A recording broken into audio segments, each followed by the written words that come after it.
It is very sad to see the Bangalore Stampede scenes. அது யாரு தப்பு, franchise தப்பா, கவர்மெண்ட் தப்பா, இல்ல லா அண்ட் ஆர்டர் தப்பா, அந்த ஆர்குமெண்ட்டுக்குள்ள நான் போலைங்க. இந்த ஃபேன்ஸுக்கெல்லாம் ஒரு ரிக்வெஸ்ட், உங்க லைஃபை விட உயர்ந்தது இந்த உலகத்துல எதுவுமே கிடையாதுங்க. அதனால இந்த மாதிரி ஒரு ஈவெண்ட் நடக்குது, கோடான கோடி பேர் வராங்க, கூட்ட நெரிசல் இருக்கு. அந்த கூட்டத்துக்கு நடுவுல, இந்த தள்ளு முள்ளுக்கு நடுவுல நம்ம உள்ள போய் இந்த ஈவெண்ட்டை பார்த்தாதான் நம்ம கிரேசி ஃபேன், ஒரு டை ஹார்ட் ஃபேன், ஒரு லாயல் ஃபேன் அப்படின்லாம் ஒண்ணுமே கிடையாதுங்க. இப்போ நான் ஒரு லாயல் கிரேசி சிஎஸ்கே ஃபேன் தான். ஆனா இந்த சீசன் ஒரு மேட்ச் கூட நான் ஸ்டேடியம்ல போய் பார்க்கல. ஒரு சிம்பிள் ரீசன், அந்த 7 மேட்சுக்கு நான் அவ்வளவு மணி ஸ்பெண்ட் பண்ணி போய் பார்க்கறத வேற ஒரு விஷயத்துக்கு அந்த மணியை நான் யூஸ் பண்ணுவேன். At the comfort of my home, நல்லா ஏசி எல்லாம் போட்டுக்கிட்டு நான் டிவில பார்க்க முடியும் அதே மேட்ச். அவ்வளவுதான். I could how easily thought நம்ம சிஎஸ்கே கண்டென்ட்ஸ் பண்றோம், people are gonna judge me, என்னடா இவன் லாயல் சிஎஸ்கே ஃபேன்னு சொல்றான், ஒரு மேட்ச் கூட ஸ்டேடியம்ல போய் பார்க்கலையே அப்படின்லாம் நான் வரி பண்ணிருக்கலாம். But I didn't. ஏன்னா ஐ டோன்ட் கேர். நான் லாயல் சிஎஸ்கே ஃபேன் எனக்கு தெரிஞ்சா போதும், அதை நான் யாருக்கும் ப்ரூவ் பண்ண வேண்டிய அவசியம் இல்ல.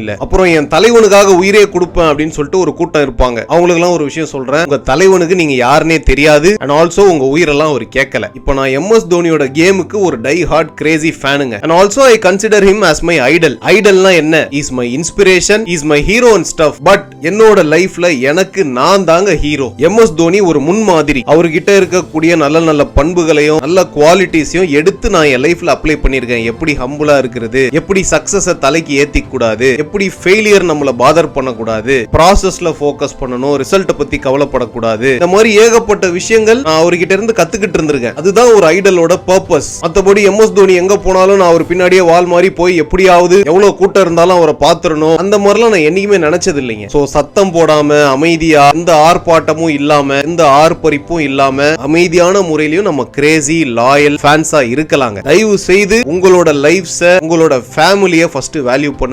prioritize yourself. Thank you.